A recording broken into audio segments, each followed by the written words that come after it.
स्वास्थ्य को प्रभावित करने वाले कारकों की विवेचना करें। सेमेस्टर 1 स्वच्छ भारत का ये बहुत ही इंपॉर्टेंट सवाल है जिसे मैं आपको एक ऐसे नोट्स के साथ समझाऊंगा जिसे आप अपने एग्जाम में हूबहू लिख सकते हैं। अगर मेरा ये नोट्स आपके लिए हेल्पफुल हुआ तो मेरे चैनल को सब्सक्राइब करें, वीडियो को अधिक से अधिक लाइक एंड शेयर करें। चलिए दोस्तों आंसर को डिस्कस करते हैं। स्वास्थ्य का मतलब केवल शरीर को ही स्वस्थ रखना नहीं है बल्कि मानसिक रूप से भी स्वस्थ रहना होता है। सीधा सा मतलब है दोस्तों कि जब तक हम लोग मन से और तन से यानी दिमाग से और शरीर से स्वस्थ नहीं होते तब तक हम लोग अपने आप को स्वस्थ नहीं कह सकते हैं। स्वास्थ्य दो प्रकार से मुख्य रूप से प्रभावित होती है, मतलब हमारे स्वास्थ्य को जो प्रभावित करती है, इसे खराब करती है, वह दो प्रकार से ही होती है। पहला है आनुवंशिकता का प्रभाव तथा दूसरा है वातावरण का प्रभाव। तो पहला पॉइंट जो है दोस्तों, आनुवंशिकता का प्रभाव को हम लोग डिस्कस करते हैं। यह वैसा प्रभाव होता है जो खासकर लोगों में माता पिता के द्वारा खुद ही आ जाती है। मतलब सीधा सा है दोस्तों, जो भी बीमारी माँ बाप को होती है जन्म से ही, अगर वो बीमारी बच्चे को हो जाती है तो इसे ही आनुवंशिकता का प्रभाव कहते हैं। अर्थात जन्म से ही जब बच्चे में उसके माँ बाप का कोई रोग उसमें आ जाती है तो इसे ही आनुवंशिकता का प्रभाव कहते हैं। जैसा कि मैंने आपको पहले बता दिया था कि जो बीमारी एक बच्चे को जन्म से ही उसके माँ बाप के द्वारा हो जाती है, मतलब जो बीमारी माँ बाप में होती है जन्म से ही बच्चे में हो जाती है, तो इसी को हम लोग आनुवंशिकता का प्रभाव कहते हैं, जो स्वास्थ्य को काफ़ी हद तक प्रभावित करती है।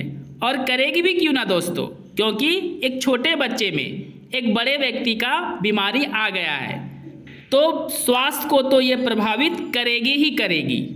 आनुवंशिकता का प्रभाव काफ़ी हद तक बच्चों में देखी जा सकती है, जैसे बच्चे का रंग, रूप, गुण, चेहरा इत्यादि माँ बाप या दादा दादी या फिर नाना नानी जैसा होना। तो दोस्तों रंग, रूप, गुण, चेहरा इत्यादि का होना या तो माँ बाप पे, दादा दादी पे या नाना नानी के जैसा होना, ये अच्छे गुण होते हैं आनुवंशिकता के।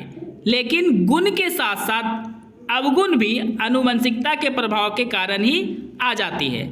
अवगुण का मतलब है दोस्तों किसी प्रकार के बीमारी का हो जाना जो माँ बाप में था और जन्म के समय बच्चे में हो गया। आशा करता हूँ दोस्तों आपको पहला पॉइंट अच्छे से समझ में आ गया होगा। अब हम लोग डिस्कस करेंगे दूसरे पॉइंट को, जो है वातावरण का प्रभाव। यह एक बाहरी प्रभाव होती है जो लोगों को जन्म से मृत्यु तक किसी न किसी रूप में प्रभावित करते रहती है। सिंपल सा बात है दोस्तों, आनुवंशिकता जो होती है वो बाहरी प्रभाव नहीं होती है, वो माँ बाप के द्वारा स्वयं ही बच्चों में आ जाती है। लेकिन जो वातावरण का प्रभाव होता है वो बाहरी होता है, ये किसी न किसी रूप से हमारे स्वास्थ्य को खराब कर ही देती है, जैसे बुखार होना, मच्छर के काटने से मलेरिया होना और भी बहुत सारी बीमारियां होती है दोस्तों। आई होप आपको अच्छे से पता होगा। तो वातावरण के प्रभाव से होने वाले बीमारी को ही वातावरण का प्रभाव कहते हैं। वायु में मौजूद अनेकों प्रकार के हानिकारक कीटाणु होते हैं जो लोगों के स्वास्थ्य को खराब कर देते हैं। मतलब वायु प्रदूषण के कारण जो हमें बीमारी होती है यानी हमारे स्वास्थ्य को खराब कर देती है, ये वातावरण का ही प्रभाव है और ये एक बाहरी प्रभाव है। वायु प्रदूषण के कारण लोगों को सांस लेने में समस्या होने लगती है और धीरे धीरे श्वास नली भी खराब होने लगती है, क्योंकि दोस्तों अगर हम लोग हर समय प्रदूषित हवा यानी खराब हवा को श्वास के द्वारा ग्रहण करते हैं तो ये धीरे धीरे हमारे श्वास नली को क्षतिग्रस्त यानी खराब कर देती है। ऐसा देखा जाता है कि वातावरण अगर अच्छा होता है तो वहाँ रहने वाले लोग भी स्वस्थ जीवन जीते हैं और अगर वातावरण प्रदूषित है तो वहाँ रहने वाले लोग कई प्रकार के बीमारियों से पीड़ित होते हैं। मतलब साफ है दोस्तों, हमारा जो स्वास्थ्य होता है वह वातावरण पर काफ़ी निर्भर करता है। अगर वातावरण हमारा सही है तो हम भी सही होंगे और हमारा स्वास्थ्य चाहे वो शारीरिक रूप से हो या मानसिक रूप से हो, दोनों सही होगा। और अगर हमारा वातावरण प्रदूषित होगा तो हम भी शारीरिक और मानसिक रूप से बीमार रहेंगे। शुद्ध हवा और शुद्ध वातावरण हमारे जीवन के लिए बहुत ही ज़्यादा लाभदायक होते हैं, इसलिए हमें अपने वातावरण को हमेशा शुद्ध रखने की कोशिश करते रहना चाहिए। क्योंकि दोस्तों वातावरण को शुद्ध करना और उसे अशुद्ध करने का काम हम इंसान ही करते हैं, इसलिए हमें अपने वातावरण को शुद्ध रखने का काम करना चाहिए ताकि हमारा स्वास्थ्य सही रह सके। आई होप दोस्तों आपको ये भी पॉइंट अच्छे से समझ में आ गया होगा।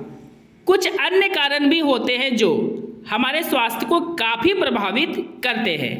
उदाहरण के लिए अगर हम अच्छा भोजन और समय पर भोजन करते हैं तो हमारा स्वास्थ्य अच्छा रहता है, और अगर हम ऐसा नहीं करते मतलब समय पर भोजन और अच्छा भोजन नहीं करते हैं तो हमारा स्वास्थ्य खराब रहता है।